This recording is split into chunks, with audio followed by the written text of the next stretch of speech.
back for more GUI 6 tips and tricks. Today we're going to be showing you a couple things again. We're going to start off with the stainless steel brake cable.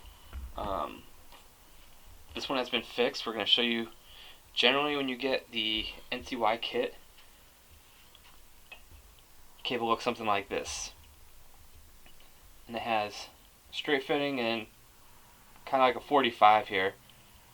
And what a lot of people will do is they'll put this 45 on, and because the cable is so long, your brake cable looks like this. To clean it up, we have a couple different options for you. You can, I'll get it right now, put a 90 bend on it, which you can take the NCY one, it'll screw right off. You can screw this 90 in, and it's going to look something similar like this. Now, with these, you want to have this coming up, because you put it down, you have a risk of the cable or anything hitting your battery box. If you had it painted, or even if you just want to keep it clean without having to worry about scratching it, this is the best way to keep it. You can also go with a shorter brake cable, which we sell a 30-inch one on our website that already has a straight fitting attached and a 90, and you can use that. And it's going to make it a lot shorter, and you're not going to have all that slack like you did with the NCY cable. And it's a very cheap fix too, so that's probably the best route to go. While we're over here, I also want to point out the throttle cable. Now, a lot of people, when they put their throttle tubes on, they have their cable going underneath the brake lever, and the cable will come out like this and around the box. And again, you have the potential to scratch the box, scratch the paint, and for it to not get caught up on the corner of the box.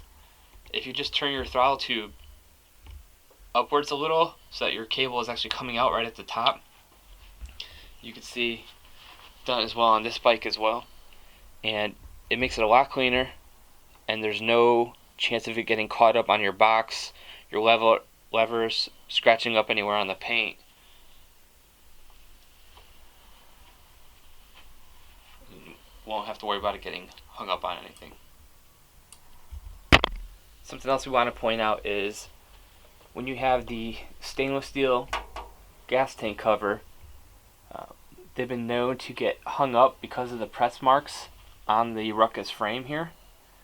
So a little tip that we've come up with is if you take some washers, and you can see here we've stacked them up.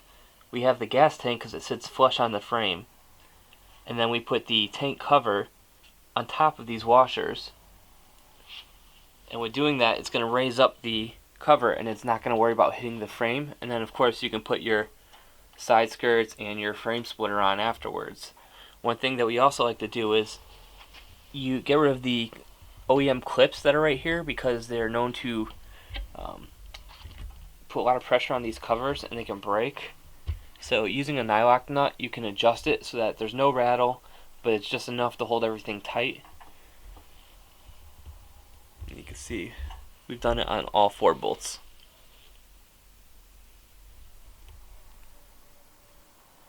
Next up, we're going to be showing you how to prime your float bowl.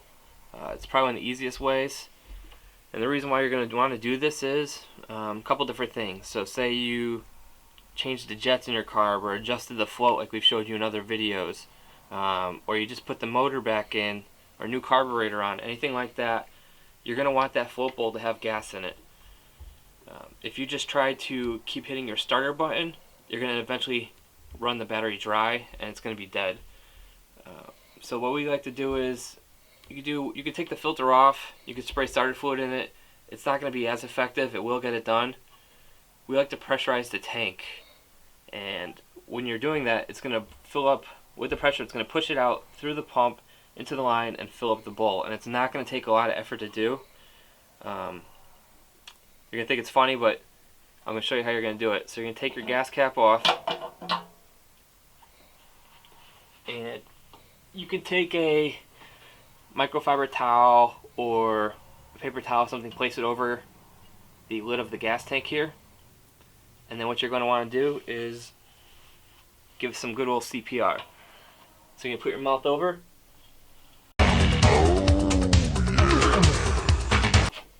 You're going to blow in it, and you can hear the fuel going through the line and into the bowl and priming the bowl. A couple times of doing that, and you're going to have plenty of fuel in that bowl to start it up, and it should fire up right away. Okay. Next, we're going to be showing you how to clean up the loom going throughout the frame here.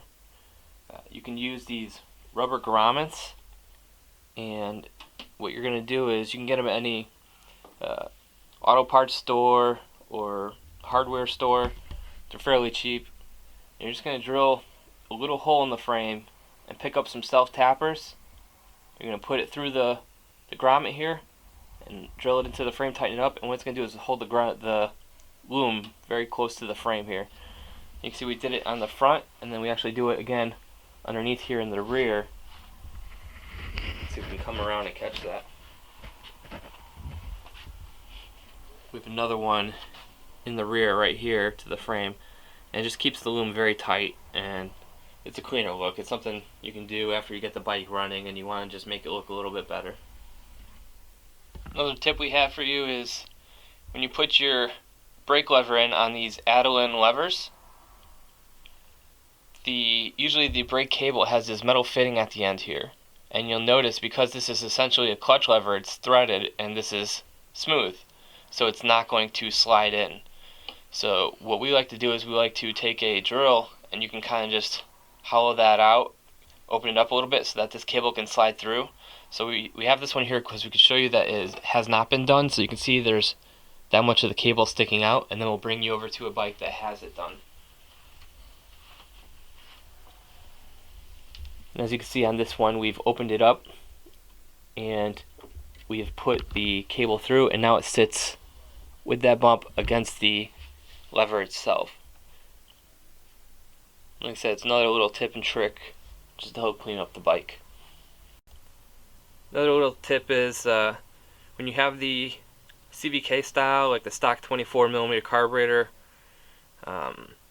you might have it on the bike and you're running and you notice that you're only going 40 something, 50 miles an hour wide open, but you can tell that the bike has more left in it. Well, potentially it could be that your throttle setup is not opening up fully. So one way to tell is while the carb is still on the bike, so you don't have to take everything off, you can take a little screwdriver,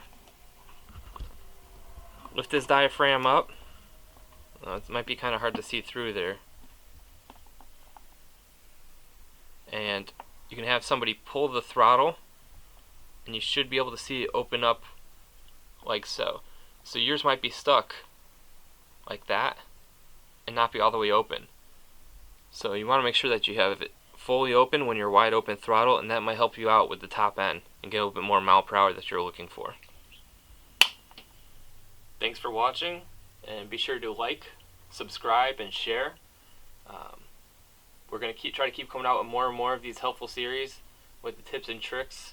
So be sure to keep your eye open, and if you're subscribed, you'll get notifications every time we put up a new video. Thanks a lot.